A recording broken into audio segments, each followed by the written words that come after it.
Non, non.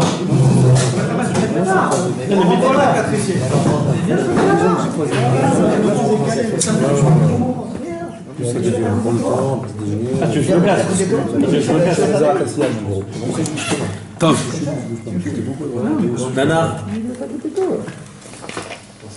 Avec l'aide de Dieu, Bezrat Hashem. On raconte les amis. Merci beaucoup. On va aborder une nouvelle Torah,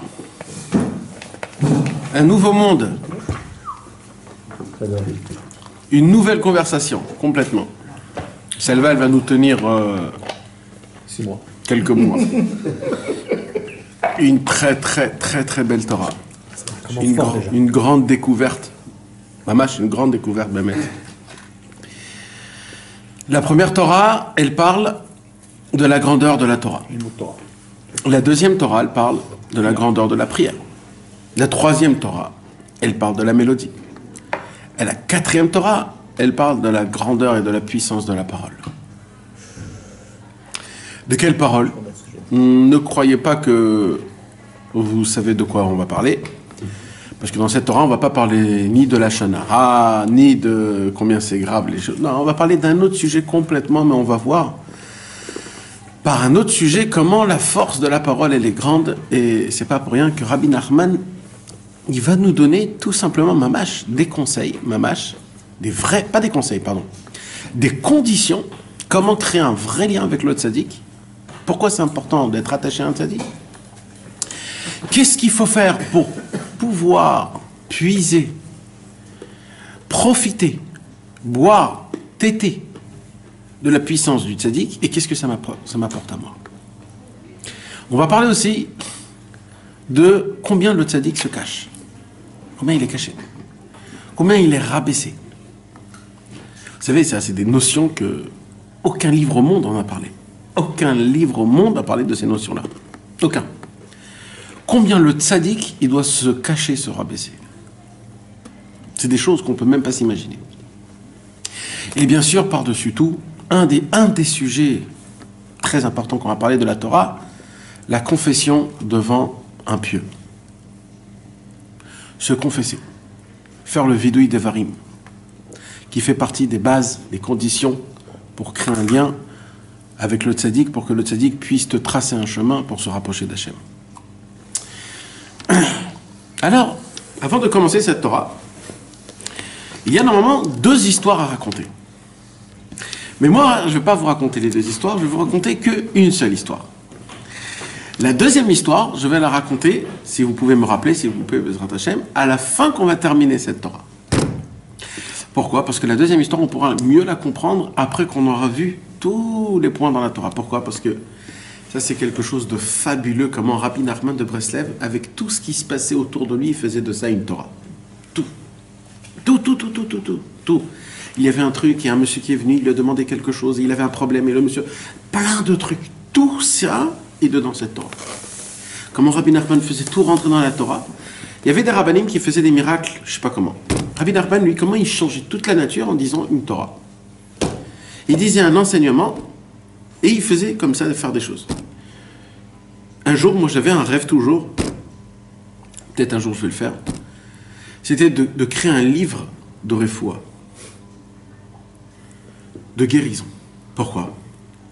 Parce que Rabbi Nachman de Breslev, dans le Likutei Moharan, il a parlé de toute l'autonomie physique de l'être humain, depuis tout en haut jusqu'à tout en bas. Anatomie. L'anatomie. Anatomie? C'est pas pareil, l'anatomie et anatomie? Anatomie.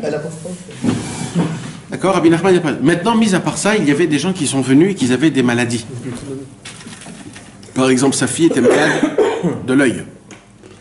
Benoît a dévoilé une Torah spéciale pour l'œil. Il y avait quelqu'un qui était malade, Ras Veshalom, du foie.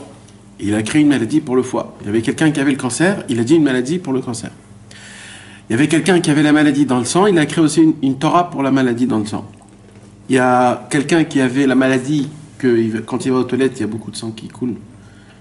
Les hémorroïdes, il a créé une Torah pour ça. Il y avait une Torah pour la main, il y a une Torah pour les pieds, il y a une Torah pour la digestion. Il y a 5 Torotes pour les poumons. parce que Rabbeinu lui-même il était malade des poumons, il avait la tuberculose.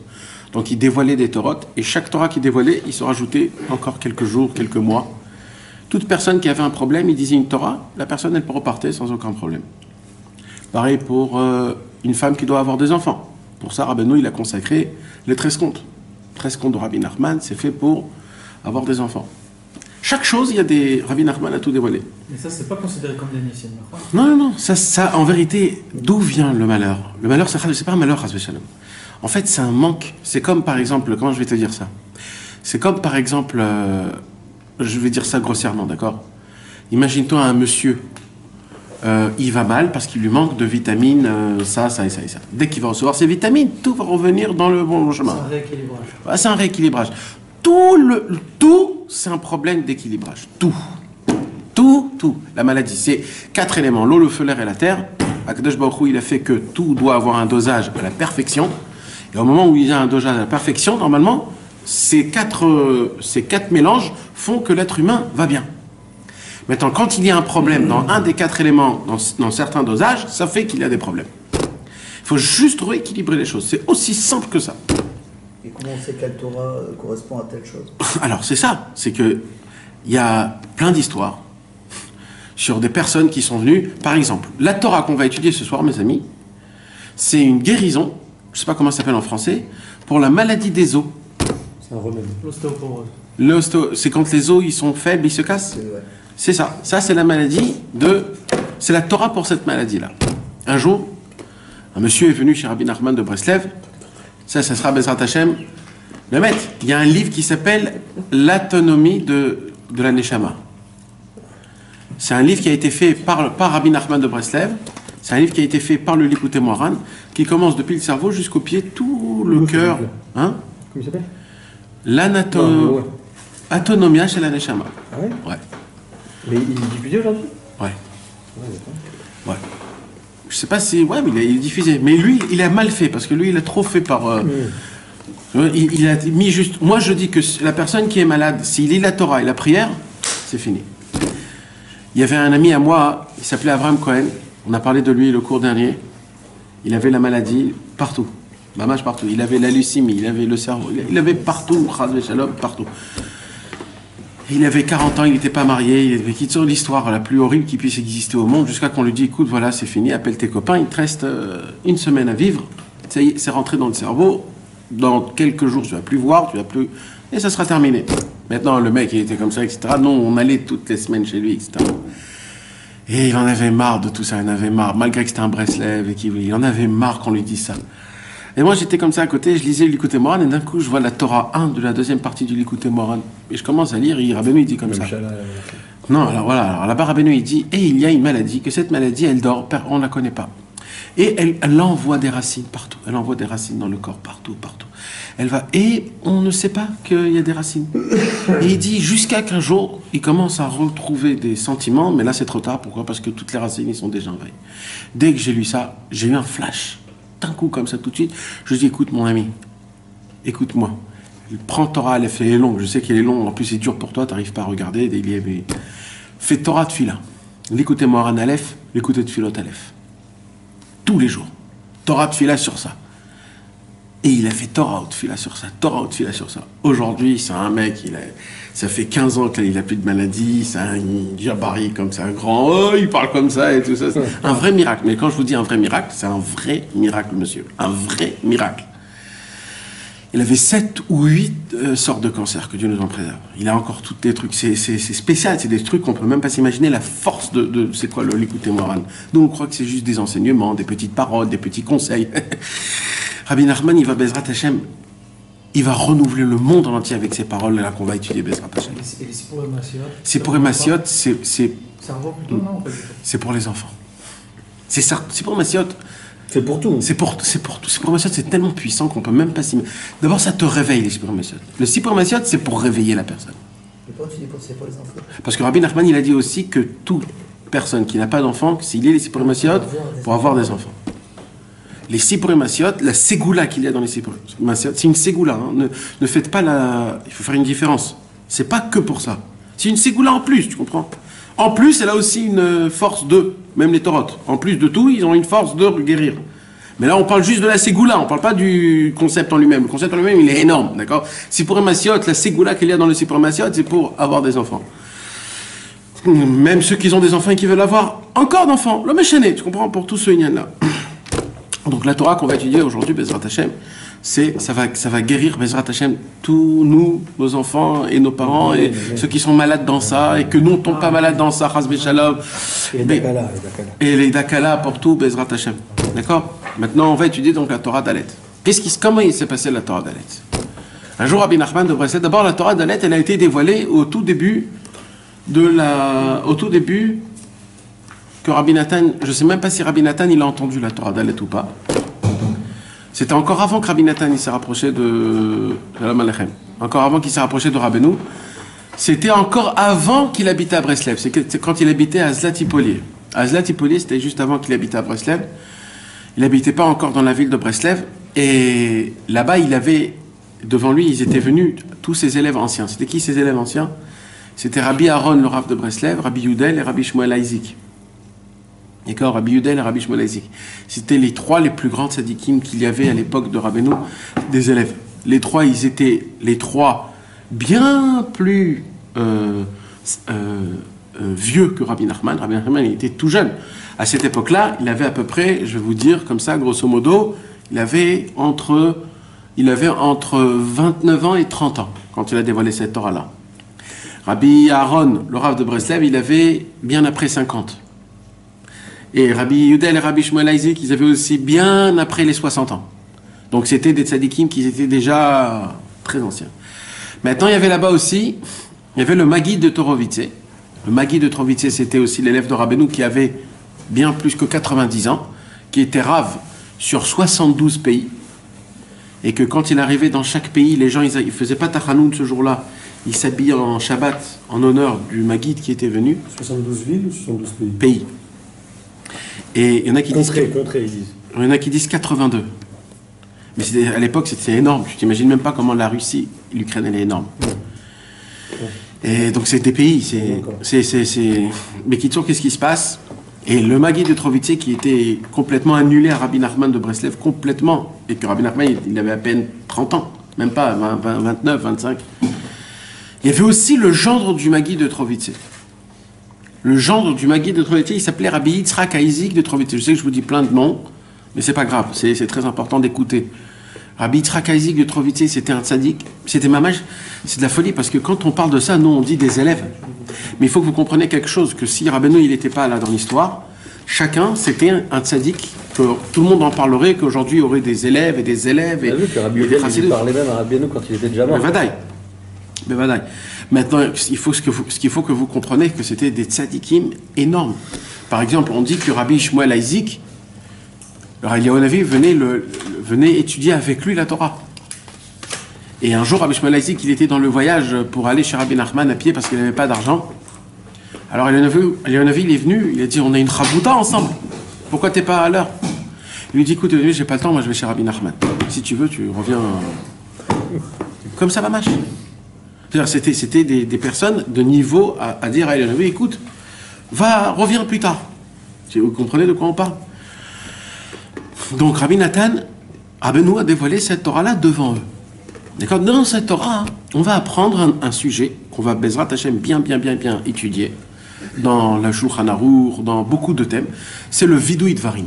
Le Vidui Dvarim, c'est quand un homme Chas v'Shalom, il faut qu'il aille voir le tzaddik, il faut qu'il lui raconte toutes ses fautes qu'il a fait, en particulier, bien décortiquées en détail. Et le tzaddik, il doit entendre. Et quand le tzaddik, il entend, il lui donne un chemin, comment faire dès maintenant. Après ce que tu as fait là, je vais te donner un petit coup. C'est un tzaddik ou un Talmid Chacham? Alors, là, il y a écrit un Talmid Chacham. Mais d'après ce qu'on va étudier en approfondissant, c'est qu'aujourd'hui, les Talmidei Chachamim, à l'époque, les Talmidei Chachamim de l'époque, eux, ils savaient donner un conseil, un chemin, créer un nouveau chemin par rapport à ce que tu as fait des trous dans le ciel, de te donner un chemin comment les réparer. Mais aujourd'hui, les Talmidei Chachamim d'aujourd'hui, il n'y en a pas des vraiment. Je vais vous expliquer aussi pourquoi. Par exemple, le thème Talmid Chacham, il existe. Mais je parle du Talmid Chacham qu'on parle à l'époque. Parce qu'à l'époque, le Talmid Chacham, c'était quoi? C'était un homme qui devait être baki, c'est-à-dire un expert dans toute la Torah chez Baal Pé. Parce qu'à l'époque, il n'y avait pas de Shulchan Aruch, d'accord? Donc, pour savoir appliquer la Torah, il fallait connaître toute la Torah de A à Z, et là, tu pouvais appliquer. Mais maintenant qu'il y a le Shulchan Aruch, qu'est-ce qui s'est passé? Les gens, ils utilisent que le Shulchan Aruch, parce que tout est déjà fait. D'accord? Pourquoi aller regarder encore partout, etc. Donc, il ne suffit que de regarder le Shulchan Aruch. Donc, aujourd'hui, le Talmid Chacham, aujourd'hui, c'est quoi? C'est quelqu'un qui est baki dans le Shulchan Aruch. Mais en vérité, le vrai Talmid Chacham de l'époque, c'était quoi? C'est quelqu'un qui est baki dans toute la Torah chez Baal Peh. Donc, le thème Talmid Chacham est descendu énormément de niveau. Est-ce que vous avez compris ce que je vous ai expliqué? C'est très, très important. Vous avez compris ce que je vous ai expliqué? Ou je répète? Donc, c'est pour cela que le Talmid Chacham, le thème qui a écrit ici Talmid Chacham, c'est pas d'Afka le Talmid Chacham que il y avait à l'époque. Donc aujourd'hui, on préfère le tzaddik. C'est quoi le tzaddik? C'est celui qui connaît la neshama. Il arrive à découvrir c'est quoi la neshama. Il voit ta neshama, et en fonction de comment il voit ta neshama, il arrive à découvrir c'est où les dégâts, et comment, par rapport à ça, te créer un nouveau chemin pour que ta neshama elle puisse se remettre comme il faut et qu'il n'y a pas de dégâts. Alors Rabbi Nachman a raconté une histoire. Il a raconté. Et alors, j'étais en train de vous dire, donc, les 3 tzadikim, les 4 tzadikim qui étaient là quand ils ont entendu ce qu'il a dit Rabbi Nachman, eux, ils se sont dit, c'est peut-être ce qu'il dit Rabbi Nachman de faire le vidouï de Varim pour les gens de bas niveau, pas pour nous. Parce que là, on parle de Rabbi Aaron, le Rav de Breslev, d'accord? 27 générations rabbanim, 27 générations rabbanim, c'est-à-dire de père de fils, de père de fils, de père de fils, d'accord? Ça fait un cours que sur lui. Nachon. Mais sur toute ta descendance, sur lui, sur son fils et son petit-fils. Et j'ai fait, et Rabbi Yudel. Rabbi Yudel, c'était, on peut même pas s'imaginer. Rabbi Shmuel Isaac, il parlait à ses membres s'arrêtaient. D'accord? Donc, eux, ils se sont dit, bon, Kaniré, que Rabbeinu, il parle pas à nous, quoi. Il parle au peuple. Et alors, Rabbeinu, il a entendu leurs pensées, et tout de suite, il a dit dans le 3e paragraphe, et tout homme, à chaque fois qu'il vient voir le tzaddik, il doit se confesser. Tout homme, à chaque fois qu'il vient voir le tzaddik. C'est pas une fois à Rosh Hashanah ou une fois. À chaque fois que tu viens voir le tzaddik, tu fais ta confession. Parce que quand tu te confesses, tu t'annules dans l'infini. Bon, on va Bezrat Hashem étudier toutes ces choses-là. Là, je vous donne quelques petites... voilà, comme ça, pour goûter. Donc, quand ils ont entendu ça, ils ont dit, ah là là, tu t'imagines, c'est ce qu'on va faire maintenant. Rabbeinu, il a dévoilé cette Torah, c'était Shavuot. Alors, tellement ils brûlaient pour appliquer le conseil de Rabbeinu, ils se sont dit, est-ce qu'on fait le vidouille, Shavuot ou pas? Alors, il y en a qui disaient oui, il y en a qui disaient non, il y en a qui disaient oui, mais il faut vite appliquer. Ben ça, ils ont dit, on va pas faire, on va attendre Motzei Shavuot. Motzei Shavuot, ils n'ont pas attendu une seule seconde, ils sont rentrés chez Rabbeinu un par un, et ils ont commencé à faire le vidouille de Varim. Ça a commencé comme ça. Maintenant, dès que ça a commencé ça, mes amis, il y avait donc le gendre du Maguide de Trovitse. Le gendre du Maguide du Trovitse, il s'appelait Rabbi Yitzhak Isaac. Lui, c'était pas un Breslev. C'était pas un Breslev. Par contre, c'était l'élève de qui? C'était l'élève de Rabbi Zoucha. Vous avez entendu parler de Rabbi Zoucha? L'élève de, le frère de Rabbi Elimelech de Ligen. Rabbi Zoucha, on va le dire en autre terme, la boule de feu. D'accord? C'était une boule de feu. Voilà, une boule de feu, tout simplement. Et lui, c'était l'élève de Rabbi Zoucha. Rabbi Zoucha, il est en train de partir de ce monde. Rabbi Yitzhak Isaac, il le prend, il lui dit, Rabbi Zoucha, comment vous me laissez? Vous pouvez pas me laisser. Qui je dois chercher? Quel tzaddik je dois chercher? Rabbi Zoucha l'attrape. Il lui dit, cherche un homme qui demande à ses élèves de se confesser. Bon. Il rentre chez son gendre. Son beau-père, pardon. Il rentre chez son beau-père. Et il voit comment son beau-père, il parle. C'est-à-dire le Magui de Trovitse, qui était le Rav sur 82 pays. Et comment il parle, Rabbi Nachman, il nous a parlé du vidouï de Varim, il entend ça. Il se prend la tête, il se dit, mais qu'est-ce qu'il y a? Raconte-moi. Il dit, Rabbeinu nous a dévoilé un secret énorme. Il dit, mais de quel secret tu parles? Il dit, le vidouï de Varim, il nous a créé vidouï Nikes. On s'appelle les vidouï Nikes. Comme ça, il les appelait le vidouï Nikes. Les gens qui font vidouï de Varim. Dès qu'il a entendu ça, il a couru chez Rabbeinu. Rabbeinu ne l'a pas laissé rentrer. Il l'a pas laissé rentrer parce qu'il savait. Toujours Rabbeinu, il faisait ça, pour voir. Il l'a frappé. Rabbeinu, laissez-moi rentrer. Rabbeinu, il ouvre la porte, et dès qu'il a ouvert la porte, il ne pouvait plus dire rien. Rabbeinu l'a regardé droit dans les yeux, il lui a dit, Heint Zug, maintenant dis ce que je sais, ce que Dieu y sait, et ce que toi tu sais. Et en 5 secondes, il est parti en sanglots, il a tout dit. Il lui a donné des choses à faire, et c'est devenu un élève de Rabbeinu de folie. Maintenant, ça, tout ça, ça s'est passé à cette époque-là. Maintenant, comment tout ça, ça s'est passé? Alors Rabbi Nachman a raconté avant cette Torah-là, il a raconté une histoire. Écoutez bien cette histoire, mes amis, tellement elle est importante. Rabbeinu a raconté une histoire de son grand-père, le Baal Shem Tov. Un jour, le Baal Shem Tov était chez lui à la maison avec ses élèves. On frappe à la porte, très tard. Là, grand-père. On frappe à la porte. Et quand on frappe à la porte, il y a quelqu'un qui rentre. Baal Shem Tov, on a un problème. Oui, c'est quoi? Tzadik un tel, ils disent le nom d'un très grand tzadik. Tzadik un tel est en train de souffrir énormément. Il souffre énormément. Ses os sont faibles et il se casse. Ses os se cassent. Il est dans le lit, il hurle. Vous êtes obligé de venir faire quelque chose. Vite, le Baal Shem Tov, il prend sa calèche, quelques élèves, son cheval, il commence à voyager. Il voyage. Il arrive comme ça, il rentre. Il le regarde, il le voit souffrir. Il lui dit la même chose. Eint Zug. Maintenant, dis ce que je sais, ce que tu sais et ce que Dieu y sait. Il n'a pas voulu. Et lui, il avait trop honte. C'est honteux. Mahon, il faut tout dire. Tu peux pas sauter sur quelque chose. Il faut que tu dis tout. Il se brisait à l'intérieur, je crois. Pas encore. Et là, il faut tout dire. Alors le Baal Shem Tov, il lui dit, je t'en supplie, il faut que tu fasses Vidu Yidvarim. Il faut... Alors il dit comme ça, t'es un tzaddik gamour, sache-le. T'es un tzaddik, t'as pas aucune faute. T'es metoukan, t'es réparé complètement. Mais comme les petites fautes que t'as fait, ils sont encore dans le ciel. Pourquoi ils sont encore dans le ciel? Parce que tant que tu te confesses pas devant moi, il n'y a que moi qui peux les annuler. Je suis le tzaddik, il n'y a que moi qui peux les enlever la trace. Donc, avec toute ta grandeur, t'es un vrai tzaddik, t'es un tzaddik amour, tu vas monter en haut, tout de suite, Gan Eden, tout de suite. Mais il te manque juste ce point-là. Et il dit, sache une chose, si tu vas pas te faire, alors on va se venger de ton corps. Parce que il y a quelqu'un qui doit payer. Et après ça, tout de suite, Gan Eden. Mais il y a quelqu'un qu'il faut qu'il paye. Il a dit, non, je peux pas. Alors Baal Shem Tov, vite, il a pris ses élèves, il a dit, vite on part, je ne pourrai pas supporter ces hurlements. Et là, ses os, ils ont commencé à se briser l'un après l'autre. Jusqu'à qu'il est mort. Il a dit, maintenant, sachez mes élèves. Surtout, ne croyez pas que ce n'était pas un tzaddik, c'était un tzaddik gamour. Mais il lui manquait qu'une seule chose. De faire le Vidu Yidvarim devant le tzaddik. Il dit, tant qu'on ne fait pas le Vidu Yidvarim devant le tzaddik, la réparation ne peut pas être parfaite. C'est comme ça. Comme ça, il a dit le Baal Shem Tov. Il a dit maintenant, il lui manquait que ça. S'il aurait fait le Vidu Yidvarim devant moi, je l'aurais réparé, il serait redevenu tout comme il faut, et il n'y aurait aucun problème. Maintenant, parce qu'il n'a pas fait ça, alors malheureusement, il est mort. Mais sachez qu'il est monté directement au Gan Eden. Parce que ça a été fait par rapport à sa maladie, et maintenant que sa maladie est partie, il est reparti dans le monde futur, il est parti dans le Gan Eden. Rabbeinu, comme ça, il a raconté cette histoire-là à tous ses élèves. Il a raconté cette histoire. Et après qu'il a raconté cette histoire, il a commencé à dire la Torah Dalet qu'on va commencer Bezrat Hashem à étudier.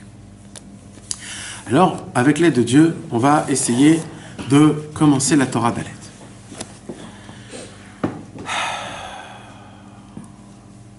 Anochi Hashem Elohecha Asher Otzeticha Me'eretz Mitzrayim Mi-bet Avadim. La Torah commence par la première...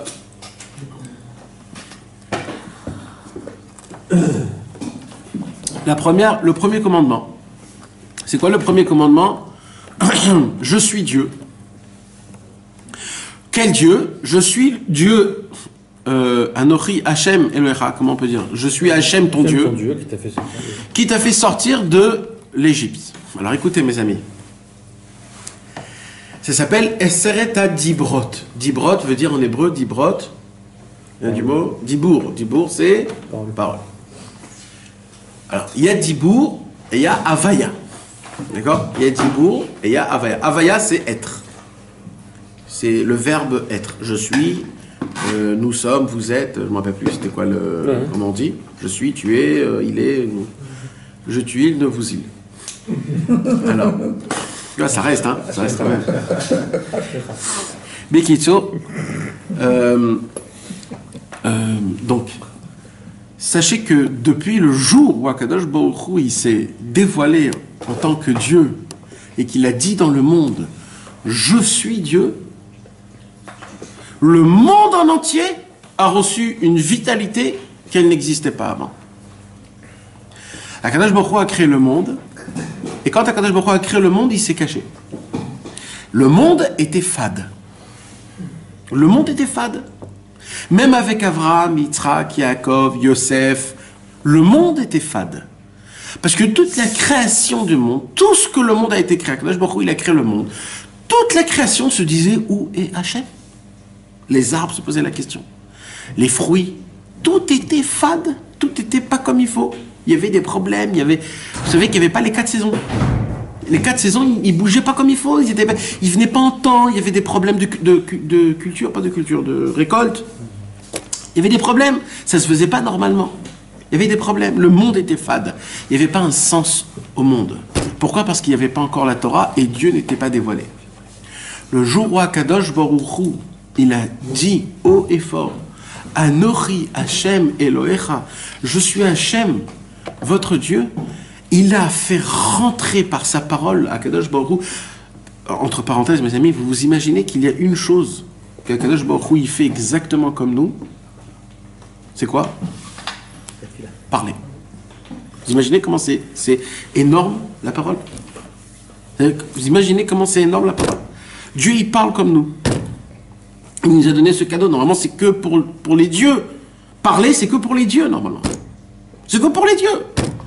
La parole crée. Akadosh Baruch Hu, il a créé le ciel et la terre, tout par sa parole.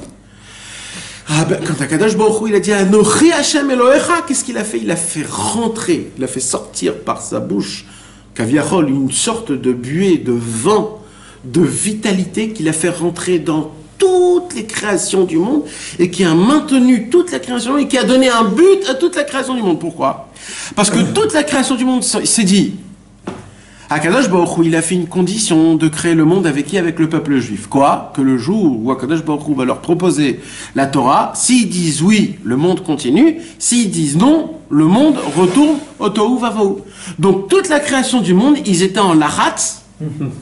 Qu'est-ce qu'ils vont dire le peuple juif? Donc ils étaient fades. Ils étaient en lahat. Est-ce que oui, on va maintenir? On va pas maintenir. Le jour où Akadosh Baruch Hu est venu, il a dit, Béné Israël, j'ai quelque chose à vous proposer. Quoi? Là, toute la Torah, qu'est-ce qu'il y a écrit dans toute la Torah? Et là, Hachem, il commence à déballer 613 mitzvot, toute la Torah chez Birtav, toute la Torah chez Bapé. Et nous, on a dit, Naase Venishma. Au moment où on a dit Naase Venishma, toute la création du monde, ils se sont apaisés. Et là, Akadosh Baruch Hu, il a dit Anochi Hashem. Quand il a dit Anochi Hashem, c'est le dibour. C'est pour ça qu'on dit Asara Dibraya. 10 paroles. C'est des paroles. Il y a dibour et il y a avaya. C'est pour ça que cette Torah, c'est la Torah de la parole. C'est la Torah qui va te créer, c'est quoi la parole? Qu'est-ce qu'on fait avec la parole? Et c'est là où Akadosh Baruch Hu, il s'est dévoilé. En fait, on a pris connaissance de notre Dieu. Jusqu'à maintenant, personne ne connaissait Hachem. À part les tzadikim. Avraham, Yitzhak, Yaakov, Moshe, Yosef Tzadik, c'est tout. Il y avait que il y avait des centaines de milliers de juifs qui ne connaissaient pas Dieu. Le premier jour où on a fait connaissance avec Dieu, c'est quand Hachem il nous a dit Anochi Hachem. Maintenant, moi, la question que je pose, qu'est-ce qu'il dit Hachem? Je suis le Dieu qui t'a fait faire sortir d'Égypte. C'est comme ça que tu te présentes? Tu aurais pu dire je suis le Dieu qui a créé le plaisir, je suis le Dieu qui a créé le ciel et la terre, je suis le Dieu qui t'a donné ta femme et tes enfants et ta vie et ton sourire et ta simcha. Non, je suis le Dieu qui t'a mis 400 ans dans l'Égypte, dans l'esclavage, et c'est moi qui t'a fait ça. C'est moi. C'est ça ta connaissance? Comme ça tu veux que je te connaisse, Hachem? Anochi Hashem Elohecha, asher hotzeticha me'eretz Mitzrayim mibet avadim. La réponse, elle est toute simple. Elle est émette, mes amis. Je m'excuse, hein. Ça va être un peu difficile, mais c'est la vérité, ça veut dire. Ça veut dire quoi? C'est-à-dire, le même Dieu qui vous a mis là-bas, c'est le même Dieu qui vous a fait sortir de là-bas. C'est le même Dieu qui vous fait du bien, c'est le même Dieu qui vous fait du mal. Razvé Shalom. Ne croyez pas qu'il y a un Dieu qui fait que du bien, il y a un Dieu qui fait que du mal. Ma pitom. C'est moi qui fais tout. C'est moi l'unité. Pour moi, tout est un. De moi, il sort qu'une seule chose, c'est le bon, c'est le bien. Après, comment ça se divise, comment ça se partage, c'est vous. Mais sachez une chose, c'est moi, tout, c'est moi. Parce que il y a tendance à dire, lui nous donne des enseignements qui sont sympathiques à entendre, c'est bien pour le, c'est gentil, c'est des câlins, c'est sympathique. Lui, il est un peu trop dur. Mais mes frères, il faut que tu comprennes quelque chose, ça n'existe pas, que c'est obligé qu'un papa, il doit être gentil avec ses enfants, et il doit être aussi sévère avec ses enfants, pour qu'ils comprennent que je suis pas un joujou, d'accord? C'est normal. Pareil entre couples, pareil entre amis, pareil avec l'argent, on doit savoir faire montrer notre présentation. Si des fois ça doit crier, ben on doit crier. Qu'est-ce qu'il veut qu'on fasse? C'est comme ça fait partie de la vie. Donc Akadosh Baruch Hu, c'est malheur à celui qui dit ouais, ça c'est un Dieu qui est gentil, c'est un Dieu qui est méchant. Ouais, mais votre Dieu à vous, mais de quoi vous parlez? Tout est un. C'est pour ça qu'on dit Shema Israël. Adonai Eloheinu, Adonai Echad. Ça veut dire quoi? On va étudier ici. Il y a deux sortes de noms de Dieu. Déjà, il faut que vous sachiez une chose, que toute la raison pour laquelle on est venu dans le monde, c'est pour connaître les noms d'Hachem, pour connaître Dieu. Parce que nous tous, on a un nom, on a un nom. Maintenant, en vérité, notre nom, c'est quoi? Ça nous définit qui on est. Ça nous définit qui on est. Maintenant, aujourd'hui, on ne peut pas trop le découvrir. Mais à Kadosh Baruch Hu, on peut le découvrir. À Kadosh Baruch Hu, il a plusieurs noms. Et tous ces noms, ils sont faits, ils découvrent une partie d'Akadosh Baruch Hu. Le nom le plus important, le plus haut, le plus grand, ça s'appelle le nom le plus important, c'est le nom de Yud Ke Vav Ke. Yud Ke Vav Ke, ça veut dire Yud Ke Vav Ke. Il est, il sort. Exactement. Yud Ke Vav Ke veut dire l'unité du temps. Il n'y a pas de passé, présent et futur chez Hachem. Yud Ke Vav Ke veut dire que tout est toujours au présent. Tout est toujours au présent. Je ne sais pas si vous pouvez comprendre ce que ça veut dire. Ça veut dire qu'en ce moment-là même, Moshe il donne la Torah au Mont Sinaï, maintenant tout de suite. En ce moment-là même, Dieu il crée le monde. En ce moment-là même, je me marie, j'ai des enfants, je fais des mitzvot. En ce moment-là même, tout se passe parce que chez Hachem, il n'y a pas passé, présent et futur. Tout est maintenant, tout est en même temps, tout est un. Et tout est au même endroit. Vous imaginez comment c'est? C'est ça que ça veut dire le nom Yud Ke Vav Ke. Yud Ke Vav Ke, ça veut dire on n'a pas le droit de dire le nom, mais le nom qui veut dire en grammaire, ça veut dire je suis, je serai, je suis, je serai, j'étais en même temps. Aya, Ove, Iye. Maintenant, ça c'est un nom. C'est quoi ce nom-là? C'est quoi? C'est plus que la miséricorde. C'est le nom où le mal n'existe même pas. Pourquoi? Parce que tout est un. Donc, c'est quoi la racine, la base de Dieu, si on peut dire? C'est de donner. Parce que pourquoi Dieu il a créé le monde? Pour donner, pour faire kiffer, pour partager, que pour nous. Hachem il veut que donner. C'est tout ce qu'il veut Hachem. Maintenant, c'est quoi le problème? Le problème, c'est qu'on peut se noyer. D'accord, on peut se noyer. Tellement de bonté. On peut se noyer. Alors, Akadosh Baruch Hu, il a créé le nom Elohim. C'est quoi le nom Elohim? C'est pas le din. La racine du mot Elohim, c'est la contraction. Il y a écrit comme ça un passouk, écoutez bien. Shemesh ou Magen, Adonai Elohim. Au pluriel, c'est bizarre. Shemesh ou Magen, Adonai Elohim. Shemesh ou Magen, le soleil et le bouclier, Hachem et Elohim. Shemesh, c'est le soleil. Donc le soleil équivalent à Yud Ke Vav Ke. Le nom Yud Ke Vav Ke. C'est quoi Yud Ke Vav Ke? On a dit, c'est comme le soleil. De la lumière, de la chaleur, une boule de feu, une puissance, de l'énergie, tout ce qu'on peut. Maintenant, qu'est-ce qui se passe? Si on se rapproche un peu plus du soleil, on brûle tout de suite. Alors c'est pas bon. Akadosh Baruch Hu, c'est le soleil. Alors Akadosh Baruch Hu, il dit, mais moi je veux que donner. Alors qu'est-ce qu'elle veut faire? Je vais créer une protection au soleil. Une couche d'ozone, on appelle ça. Une couche d'ozone, mais pour le soleil, je sais pas comment. D'accord? C'est le Magen. Et c'est quoi le Magen? C'est Elohim. Elohim, c'est le Dieu Takif. C'est quoi Elohim? Comment? Vous savez, c'est quoi? Qu'est-ce qu'on dit quand on dit Elohim? On doit penser à quoi, mes amis? Vous vous rappelez pas? Non. 5e siman du Shulchan Aruch. Takif, ou Baal Hayecholet, ou Baal Kol HaKochot Kulam.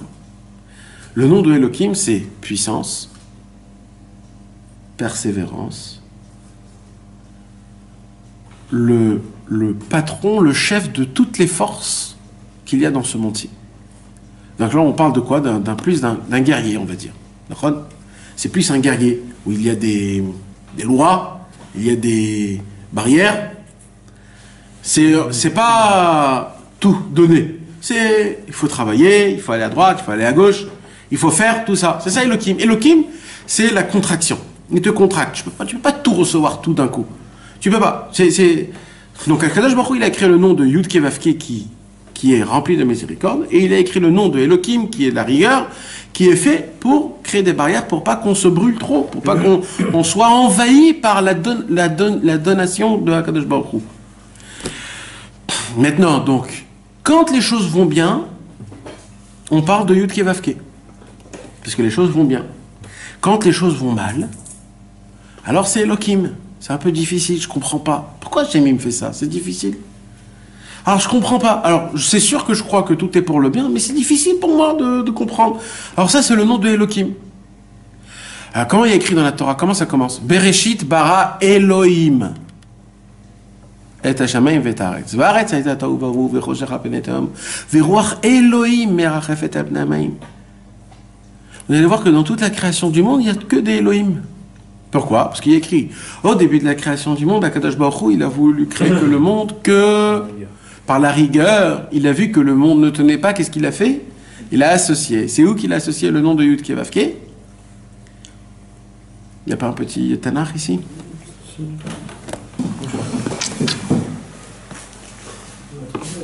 Avant, non, je crois qu'il était par là. Il est mis quelque part par là.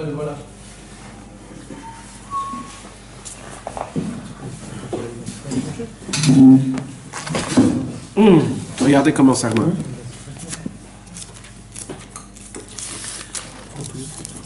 Bereshit bara Elohim. C'est quoi Elohim? On a dit le djinn, c'est la rigueur. Parce qu'au début, Akadosh Baruch Hu, il a dit, si moi je vais que donner tout le temps, alors je vais envahir le monde par ma bonté et les gens ils vont être noyés de ma bonté. Alors il faut contracter. Donc Bereshit bara Elohim. Et Hashem etaretz. V'aretz hayta tohu v'choshecha pnei tehom. V'ruach Elohim merachefet al pnei hamayim. Vayomer Elohim. Yeyor veyor. Vayar Elohim. Aucun nom de Dieu. Il n'y a pas de nom de Yud Kei Vav Kei. Vayavdel Elohim benor ben rocher. Vayikra Elohim lor yom ben rocher kara laila vayerev boker yom echad. Deuxième création. Vayomer Elohim yirakia betoch hamayim. Que Elohim. Elohim, Elohim. Tout Bereshit, c'est que Elohim. C'est où qu'on trouve le nom première fois de Yud Kei Vav Kei? Regardez. Tout, hein, regardez, Vayomer Elohim, Elohim. Vayechulu hashamayim v'haaretz v'chol tzeva'am. Vayechal Elohim bayom hashvi melachto asher asa. Vayishbot bayom hashvi mikol melachto asher asa. Vayevarech Elohim et yom hashvi vayikedesh oto. Ki bo shavat mikol melachto. Shar bara Elohim la'asot. Dès qu'Akadosh Baruch Hu il a écrit le Shabbat c'est quoi? C'est la bonté. C'est tout ce qui est beau, tout ce qui est bon, tout ce qui est pitié, miséricorde. Tout de suite après, Ele toldot hashamayim ve'aretz be'im baram beyom asot Adonai Elohim eretz ve'shamayim. La première fois où il y a le nom de Yud Kei Vav Kei. Mais là d'abord il y a le nom de Yud Kei Vav Kei, après il y a le nom de Elohim. Ça veut dire après qu'Akadosh Baruch Hu il a créé les 6 jours, la première semaine, et qu'il a vu que le monde il ne peut pas tenir avec la rigueur, qu'est-ce qu'il a fait? Il a rajouté le nom de Chesed, le nom de Yud Kei Vav Kei, et après il a mis le nom de Elohim. Tout de suite, Ele toldot hashamayim ve'aretz be'baram beyom asot Adonai Elohim eretz ve'shamayim. Et après la Torah, elle joue avec ses noms. Maintenant, à chaque fois qu'il y a le nom de Yud Kei Vav Kei, c'est que Dieu il est pitié et miséricordieux. À chaque fois qu'il y a le nom de Elohim, c'est un petit peu la rigueur. Alors regardez comment c'est écrit. Anochi Hashem Elohecha. Hashem c'est Yud Kei Vav Kei et Elokecha c'est Elohim. Là on voit les deux. D'accord? Comment on voit les deux? Parce que c'est ça, en fait, ce qu'il veut nous dire Hachem. Hachem, de base, il dit, vous voulez savoir qui je suis, moi? Ne croyez pas que je vais vous faire la tmanique en vous disant je suis le plus beau, le meilleur. Non, pas du tout, pas du tout. Il faut que vous sachiez une chose. Moi, je suis Dieu. Et Dieu, il est un. Et le bien et le mal que vous voyez, c'est que vous qui vous le voyez. Mais Hachem Elokeinu, Hachem Echad. C'est ça qu'on dit, Shema Israël. Hachem Elokeinu, le Chesed et le Din. Hachem Echad, c'est un seul Dieu. Les deux, c'est un seul. C'est pas qu'il y a du bien et du mal. Non, tous les deux, c'est un. Moi, c'est un. C'est un. C'est une seule chose. C'est pas que c'est pas bien, c'est bien. Non, c'est une seule chose. Il faut juste savoir. Le secret, c'est quoi? C'est au moment où tu comprends que le bien, quand il est bien, le même bien que tu as reçu, il descend du même endroit qui descend le mal. Quand tu comprends ça, tu vis dans le Olam Haba. Parce que c'est quoi le mal qui nous arrive? Quand il se passe quelque chose de mal, ça te fait du mal. T'es pas bien, t'es perturbé. Ton cœur est complètement éclaté, tu sais plus, tu n'arrives plus à respirer, tu te sens pas bien, t'es pas bien, ton cerveau, t'es paniqué. Maintenant, ça part pas. Pourquoi? Pourquoi? Parce que tu dis, mais comment c'est possible? Et qu'est-ce qui a fait que je suis tombé dans ça? C'est quoi tout ça? Comment je peux gérer? J'arrive pas à gérer. Maintenant, quand on essaye de prendre la personne et lui dire, écoute, mon ami, attends, respire. Quand tu t'es marié, c'était un beau jour. Quand tu as vu ton fils naître, c'était un beau jour. Oui, ton deuxième fils, ta bar mitzvah, tout ça, c'était des beaux jours. Tout ça, là, ce kiff que tu as eu, cette beauté, c'est la même personne qui t'a donné ce mal. Maintenant, si t'a donné cette bonté-là, énorme, que tu ne peux pas expliquer quand tu vois tes enfants sourire, qui t'attrapent dans tes bras et qui te dit « Papa, je t'aime, papa, je t'aime, papa, je t'aime », cette sensation qui est exceptionnelle. C'est un homme qui peut pas juste t'aimer, qui peut mourir d'amour envers toi. Donc quand il te fait quelque chose que toi, ça te pique, c'est pas Chas v'Shalom parce qu'il t'aime pas, c'est parce qu'il t'aime. Et ce qu'il te fait, c'est que pour ton bien. Juste comprends que cette même personne qui t'a donné autant d'amour, c'est cette même personne qui t'a donné quelque chose qui te pique, mais c'est que pour ton bien. Parce que d'où ça descend que du bien. Est-ce que vous comprenez ce qu'on est en train de dire? Quand un homme, il comprend ça, qu'en vérité, ça descend de la même personne et que tout vient d'Akadosh Baruch Hu et qu'Akadosh Baruch Hu, il est le bon, alors tout est comme il faut. Alors là, cet homme-là, il vit dans l'Olam Haba. Pourquoi? Parce que dans ce monde-ci, qu'est-ce qu'il y a dans ce monde-ci? Ça s'est arrêté. Juste, je relance.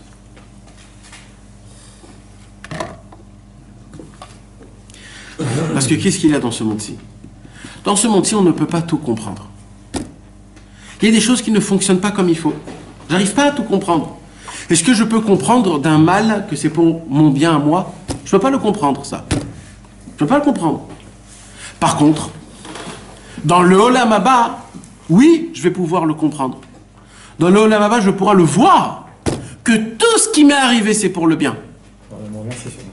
Hein? On va même remercier sûrement. On va le remercier, mais va dire qu'on va le remercier. Quand on sera dans le Olam Haba, on va remercier Hachem de tout ce qui m'est arrivé. Mais dans ce monde-ci, je ne peux pas le remercier sur le mal. Pourquoi? Parce que je ne comprends pas que le mal, c'est du bien pour moi. J'ai juste la Emouna. J'espère avoir la Emouna. J'espère. J'espère avoir la Emouna. Mais je ne peux pas. Pourquoi? Parce qu'il y a deux noms. Hachem et Elohim. Il y a le Chesed et le Din. D'accord? Venez, on rentre dans la Torah et on essaye de voir ce qu'il y a écrit. Vous allez voir comment Rabbi Nachman, il nous... Keshe Adam, Yodea, Shekol, Meoraotav, Em, Letovato, Zot, Abechina, I, Meen, Olam Haba. Quand un homme, il sait que tout ce qui lui arrive, c'est pour son bien, ce niveau-là, c'est un niveau un avant-goût du Olam Haba. Alors quoi Keshe Adam Yodea quand un homme il sait? Comment un homme il peut savoir? C'est quoi Keshe Adam Yodea? Là on dirait que Rabbeinu il nous a dit. Conscient. Ouais, mais comment? Là on dirait que Rabbeinu il a sauté un paragraphe là. Ouais. Parce que Keshe Adam Yodea, mais Ech Yodim. Ouais, c'est vrai. Que comment on sait? Alors ça commence par en haut. Anochi Hashem Elohecha. C'est ça la grandeur. C'est quoi le Tirutz? La réponse c'est au mont Sinaï, quand Dieu il a dit je suis Hashem ton Dieu, je suis Yud Kevavke Elohim, il a fait rentrer dans tout nos Neshamot, il a fait rentrer dans toute la création du monde cette perception de pouvoir comprendre cette notion que tout vient de Hashem, le bien et le mal. Et que la racine de tout, c'est que du bien. Parce que, mais iti lotetse haraot ki imatov, le prophète Job, il a dit, pas le prophète, dans Job il y a écrit que de Dieu descend que du bien. C'est en bas que le bien et le mal se mélangent, divisent. Mais de Dieu, il sort que le bien. Donc c'est nous, c'est par rapport à nous, comment on capte les choses. Comme par exemple, donner un verre de Coca-Cola à un enfant. À un enfant qui n'a encore jamais bu du verre du Coca-Cola. Ça pique. Il va boire, ses yeux ils vont pleurer, il va faire c'est quoi, ça fait mal à la gorge, ça va être très difficile pour lui.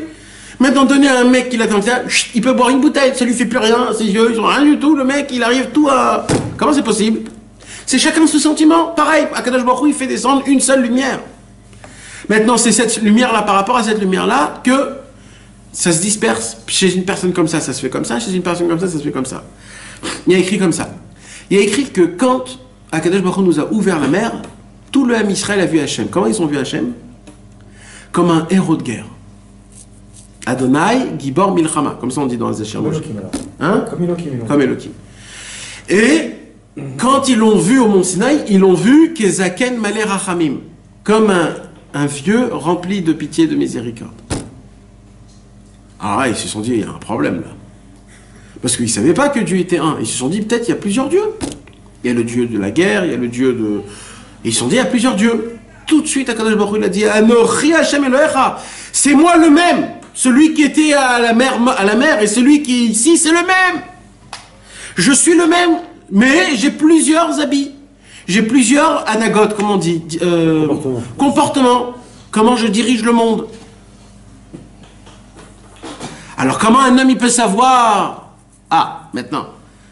Comment un homme il peut savoir que tout est pour le bien? Alors, Rabbi Nathan, il dévoile un secret énorme dans le Likuta Alachot Ilchot Ribit Alachae. Le Likuta Alachot Ilchot Ribit Alachae, c'est une alacha qui, il a la possibilité de vous enlever le libre arbitre. Si vous l'étudiez depuis le début jusqu'à la fin. C'est une alacha que si vous l'étudiez, ben, ça vous enlève le libre arbitre. Vous rentrez chez vous à la maison, vous dites, j'arrête de travailler. Je vais dans la forêt parler avec Hachem jusqu'à la fin de mes jours. Cette halakha-là, elle a été écrite tout de suite après que Rabbi Nathan est sorti de prison. Quand Rabbi Nathan, ils l'ont mis en prison parce qu'il a imprimé des livres de Torah chez lui à la maison et qu'il n'avait pas le tampon du tsar russe. Alors ils l'ont mis en prison, le pauvre, il a souffert énormément. Là-bas même, il a écrit le Chotia Nesser dans la prison. Et quand il est sorti, il a écrit le Chot Ribit Alachai. Le Chot Ribit Alachai, c'est une alacha qui est très grande. Et là-bas, il parle de la notion du temps, le secret du temps. C'est quoi le temps? Et là, tu découvres combien Rabbi Nathan était un physicien de folie comme jamais ça a été existé au monde. Jusqu'à aujourd'hui, on étudie le temps. Il est fait de quoi le temps? Est-ce que c'est une création ou c'est pas une création? C'est des particules ou pas? C'est en fonction de quelque chose ou pas? Jusqu'à maintenant, ils étudient c'est quoi le temps? Est-ce qu'on peut le découper le temps ou pas? Toute la notion de Einstein d'essayer de jouer sur le temps, de le frôler. Mais est-ce qu'il existe? Il n'existe pas? Comment? Personne n'arrive encore. Rabbi Nathan, en tant qu'un homme de pieux et kadosh, il a parlé du temps, il nous a... C'est de la folie quand on étudie cette halakha-là.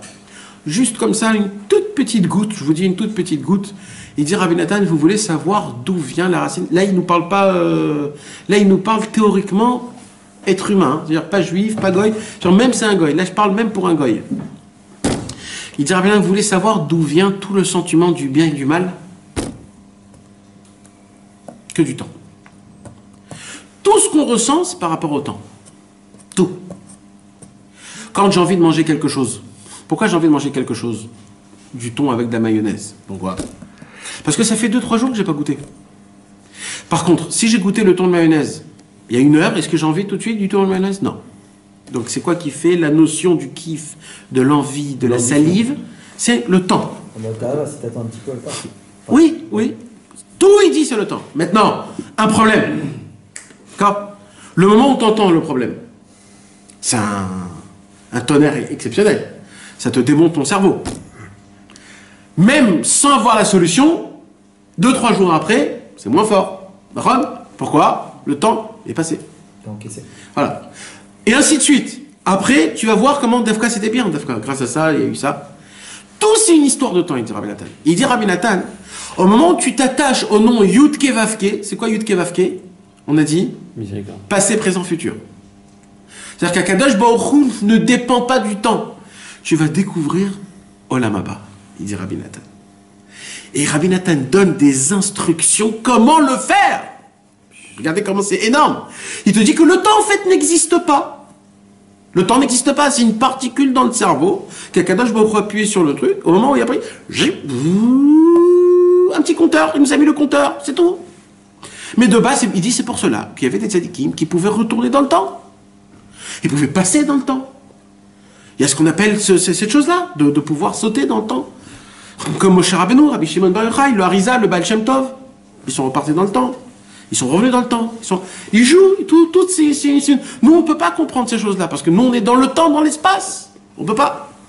Mais eux, ils savaient rentrer dans le temps. Pourquoi? Parce que maîtriser, parce qu'ils n'avaient pas cette notion-là. Il n'existe pas le temps, d'après ce que tu dis. Oui, il n'existe pas, bien sûr qu'il n'existe pas. Mais dans ce monde-ci, Je le subis. tu es obligé de le supporter. Ouais. Mais tu peux ne pas le supporter, mais tu es obligé de le supporter. Tu comprends? Rabbeinu, C'est il un dit... blocage dans la tête, quoi. Vadak, c'est un blocage. Il maîtrisait le temps, Rabbi Nathan. Rabbi Nathan, il maîtrisait le temps. Mais même des tzadikim du Baal Shem Tov. Il y a un livre qui s'appelle Derech HaMelech. Un tzadik qui est parti dans les camps de concentration, c'était le tzadik de Pia Setzner. L'admon de Pia Setzner, il a écrit un livre qui s'appelle Derech HaMelech. Hein? Esh Kodesh, Derech HaMelech, Chovat HaTalmidim, Achsharat HaAvrechim.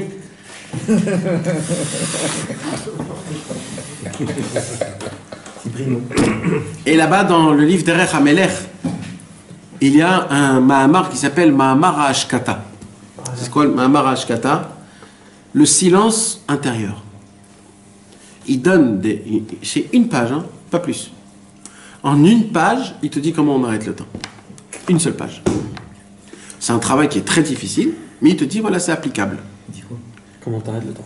Il dit quoi? Bah, c'est pas ça. Si ça serait important, mais c'est pas, notre Inyan, c'est quoi? C'est nous, c'est Rabbi Nathan, il nous dévoile que c'est quoi le secret, que comment on peut comprendre que tout c'est les tovato. Que chez Adam Yodea Shekol Meoraotav aime les tovato. Tu dois sortir du temps. C'est pas que tu dois sortir du temps.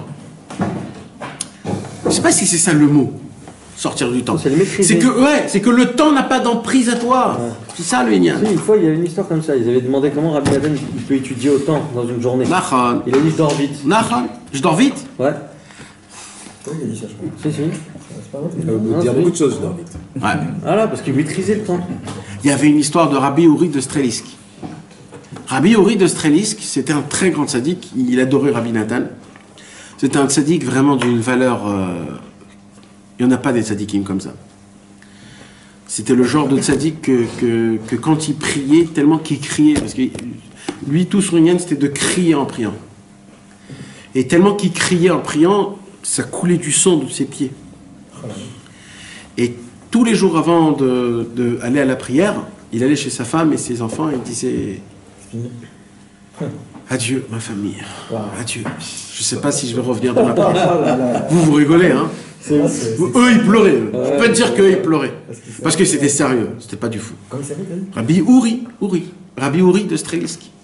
Lui, comment on dit, il pas séparé, mais il allait dire adieu à sa femme et ses enfants tous les matins.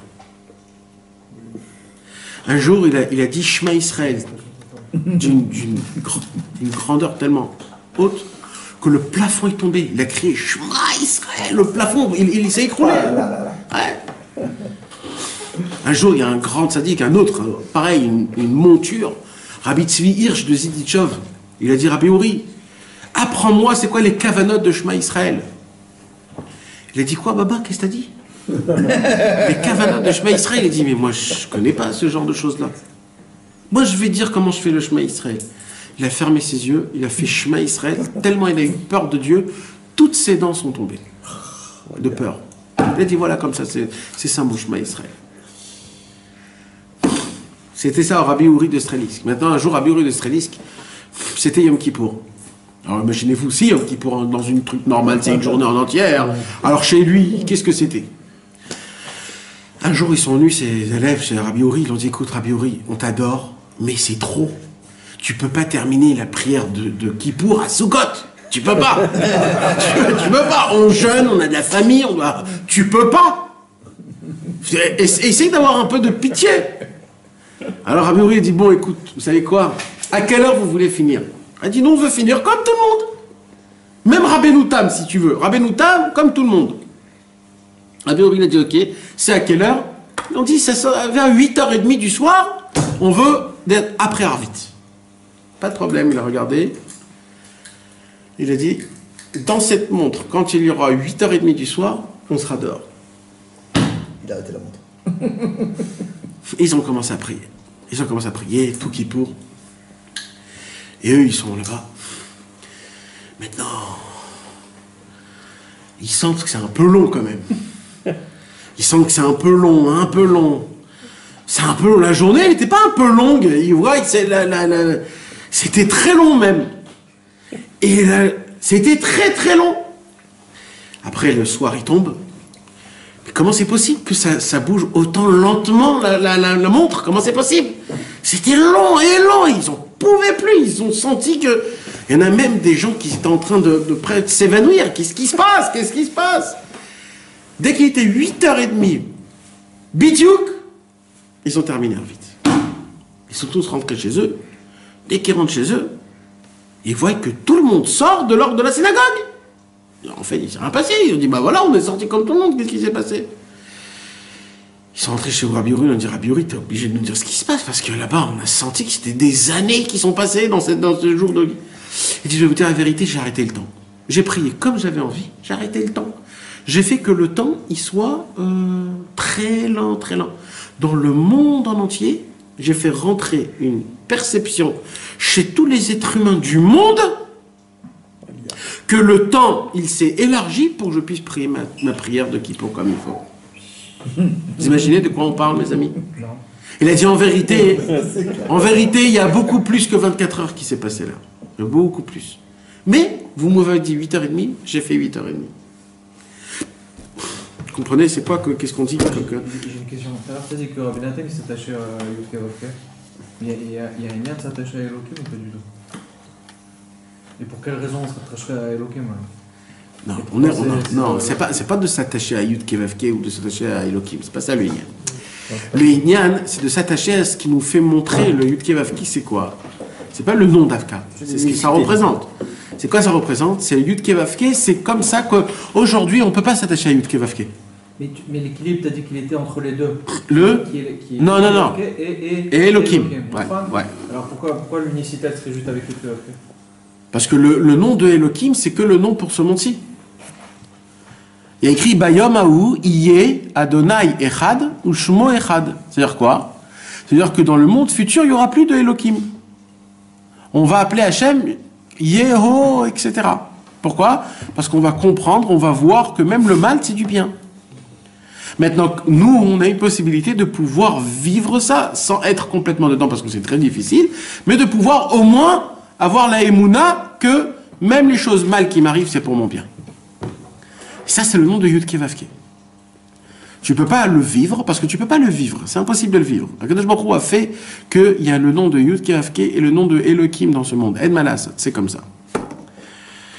C'est comme ça, tu ne peux pas jouer avec. Maintenant, comment tu as la possibilité de pouvoir arrêter la chose? C'est en comprenant qu'Akadosh Baruch Hu, c'est lui l'ultime bien qui puisse exister, que tout ce qui vient, il vient de Hachem. Et que si chez toi, ça s'explique d'une manière qui est difficile, c'est parce que c'est toi le problème. Et en vérité, laisse tomber même toi. Tu sais quoi, laisse tomber. En vérité, tout ce que Akadosh Baruch Hu te fait, même le mal, c'est du bien. Maintenant, quoi? T'as pas assez de cerveau à comprendre. C'est tout simplement. Comme ça s'arrête là. Ça s'arrête là. C'est comme la première fois que tu veux manger du piquant. T'as trop de cerveau peut-être. tu veux manger du cerveau, du piquant, pardon. Et tout le monde, il mange le piquant, il kiffe le piquant. Et toi, tu dis, mais qu'est-ce qu'ils ont, les mecs, ils kiffent le piquant? Moi, je crache du sang, là, qu'est-ce qui m'arrive? Maintenant, il va commencer à goûter encore une fois, deux fois, trois fois, après, il va le kiffer. Il s'habitue. C'est une histoire de savoir savourer la chose. L'habitude. Alors, donc quoi? C'est quoi le Inyan? Le Inyan, c'est qu'on n'arrive pas à comprendre les choses. Et il dit Rabbi Nathan, donc dans Ribité, d'où vient cette notion-là? Ça vient du temps. Parce que le temps, plus on s'éloigne de Dieu, plus on vit dans le temps. Rabbi Nachman de Tchérin, il a écrit la préface de Halim les Troufa, les lettres que Rabbi Nathan a écrites. La préface. Et c'est là-bas où il dit ce qu'il a dit, John.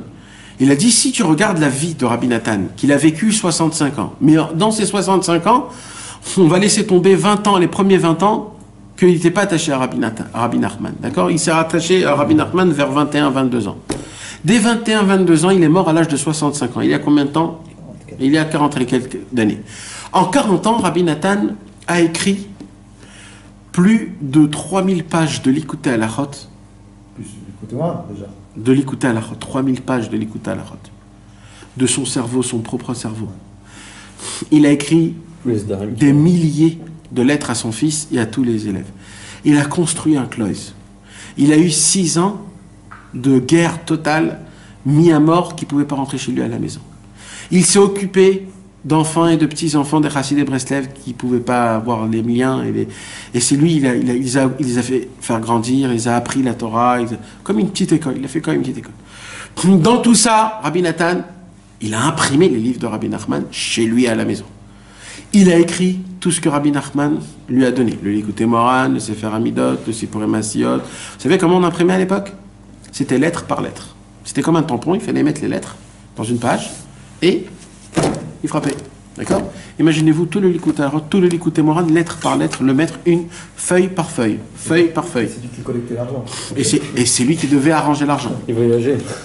Il dit Rabbi Nachman Tchérin, en 40 ans, quand tu fais le même les CDR que Rabbeinu lui avait et le CDR qu'il avait son Avodat Hashem. Et il Les faisait Mishnayot. Les Mishnayot. il faisait pas de ça, il vendait Et ouais, c'est-à-dire quand on regarde, il dit c'est impossible ou c'est quand qu'il était avec sa femme, c'est quand qu'il dormait, c'est quand qu'il mangeait, c'est impossible.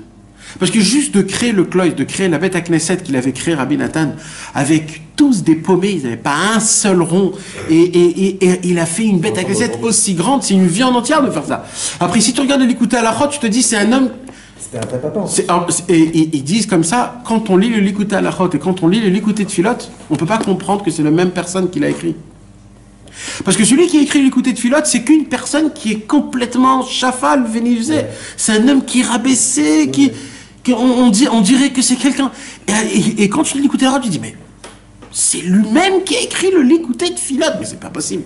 C'est 2 personnes. Après, quand tu vois le Halim les Troufa, tu dis non, c'est impossible. Ça se peut pas être l'Halim les Troufa, c'est pas lui qui a écrit l'Ikouté de la Chot. Et ça se peut pas. Ça se peut pas. C'est ça la grandeur de Rabbi Nathan. C'est que Rabbi Nathan, il a dit, moi je savais garder le temps. Quand tu sais garder le temps il te garde à toi. Tu peux vivre une éternité dans une seule journée. C'est ça le secret de Ve'avraham. Hein? Ve'avraham Zaken, Bayamim. Avraham est vieux, il est rentré dans ses jours. Rabbi Nachman pose la question, pourquoi il a écrit Bayamim, il est rentré dans ses jours? Pourquoi on ne dit pas que les jours, ils sont rentrés vers lui? Parce qu'un homme qui est âgé, c'est les jours qui sont passés. C'est pas lui qui passe dans les jours. Il dit Rabbi Nachman, mais non. Vous croyez vraiment qu'on parle que Maître Avraham, il est âgé, voilà. C'est ça, la Torah, elle nous dit des... Mais il dit, ma putain, il dit en vérité, Avraham, pourquoi il était âgé 2 jours? Parce que c'est lui qui est rentré dans ses journées. Ça veut dire quoi? C'est-à-dire qu'il se disait en 24 heures, qu'est-ce que je peux faire? Ça, c'est ça, ben, je vais faire un peu plus.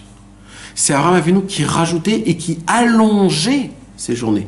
Ça veut dire qu'il arrivait à faire autant dans une journée ce que quelqu'un d'autre, il le faisait en 3-4 jours.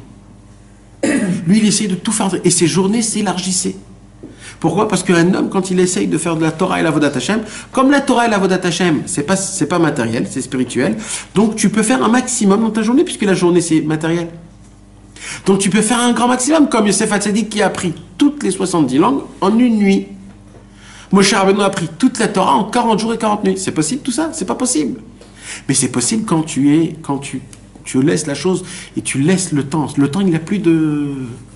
Et tout le problème, tous les problèmes, ils viennent à cause de quoi? À cause du temps. C'est le temps qui crée les problèmes. Quand on arrive à surpasser le temps, on voit qu'on a la possibilité de ne pas tomber dans le piège et de pouvoir s'en sortir. Là, vous donnez un exemple aussi des rêves la nuit Ouais, ça c'est une autre Torah. Ça c'est une autre Torah. Ça c'est une autre Torah. Le temps, c'est un concept klali, c'est pas un concept klali, c'est un concept kaichi. C'est ça que tu dis? C'est relié au personnel. Quoi. Ça n'a rien à voir avec ce qui est autour de nous. Non. C'est pas du tout ça. Non.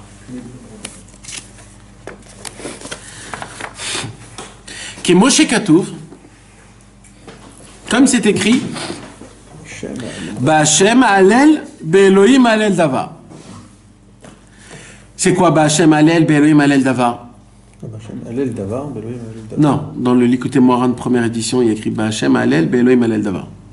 Alors quoi, il faut enlever le Davar là? Non, mais voilà, c'est juste comme ça pour info. Le Passouk, c'est vraiment 2 fois 2 Davar. Non, dans le Passouk, c'est complètement l'inverse. Dans le Passouk, il y a écrit Be'Elohim Alel Davar, Ba'Hashem Alel Davar. Complètement inversé. Rabbeinu, il a changé le Passouk. J'ai encore un autre idouche. Là, de quoi on parle? Alors là, écoutez, mes amis, on parle là d'une histoire à se tirer les cheveux. Là. Une histoire à se tirer les cheveux. David Améler, il entend que Shaoul, il est en train de le poursuivre pour le tuer. Il ne sait plus quoi faire, David. Qu'est-ce qu'il fait, David? Il a dit, je vais aller chez Akish. C'était qui, Akish? C'était le roi de Gath. Akish, c'était le frère de Goliath. Alors il a dit, lui, il est contre les Juifs. Il va voir que je me sauve du roi des Juifs, il va me prendre. Parce que, comme on dit... Les ennemis sont les ennemis. Voilà. Donc qu'est-ce qu'il fait? Il va comme ça, il va courir pour se sauver de Shaoul, pour aller chez Akish, le roi de Gath. Il rentre là-bas, et là-bas, tout le monde l'attend pour le tuer, lui, David. Le Midrash, il dit, ça ressemble à quoi? Il dit, ça ressemble à un oiseau qu'il vole, un petit oiseau, et il voit qu'en haut, il y a un aigle, qu'il est en train de le voir. Alors qu'est-ce qu'il fait? Vite, il commence à faire de ses ailes, il commence à voler, et il voit de loin le petit oiseau qu'il y a un tronc d'arbre, et que dans le tronc d'arbre, il y a un tout petit trou. Il a dit, si je vais rentrer là-bas, c'est impossible que l'aigle il va rentrer là-bas, il est trop grand, l'aigle. Il rentre dans le trou, et il y a le serpent qui rentre. Il vient pour le bouffer. Il vient pour sortir, il ne peut plus sortir. Et là, il est pris de tous les côtés. C'est là où David Améler, il a créé le psaume numéro 56. Le 56. Et là-bas, qu'est-ce qu'il a écrit? Ba'Hashem Alel Davar, Be'Elohim Alel Davar. C'est-à-dire quoi? Akadosh Baruch Hu, sache une chose, que dans tous les cas, Ba'Hashem Alel Davar, c'est quoi Ba'Hashem Alel Davar? Yudke Vavke. C'est-à-dire, dans le bien, je vais te louer. Be'Elohim Alel Davar. Et même quand ça va aller mal, je veux aussi te louer. Parce que moi, j'ai la capte, comme on dit, j'ai le... Hein?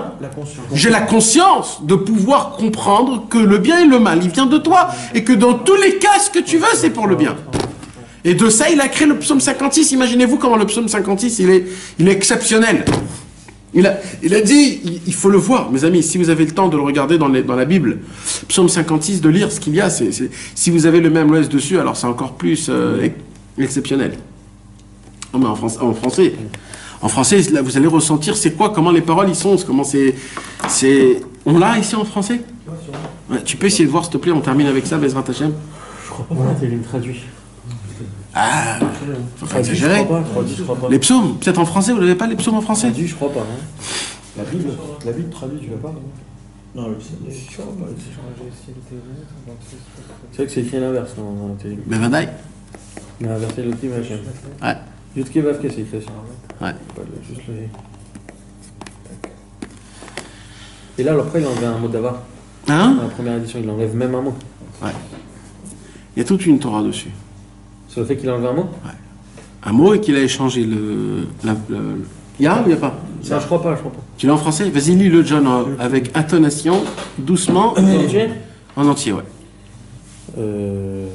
Ah ouais, David composa ce psaume quand il se trouvait chez Akish, le frère de Goliath. Ouais. Sa vie était en danger et il risquait d'être connu. Il exprime ici son regret de s'être rendu dans la maison de son ennemi et il formule des vœux du fait de sa détresse.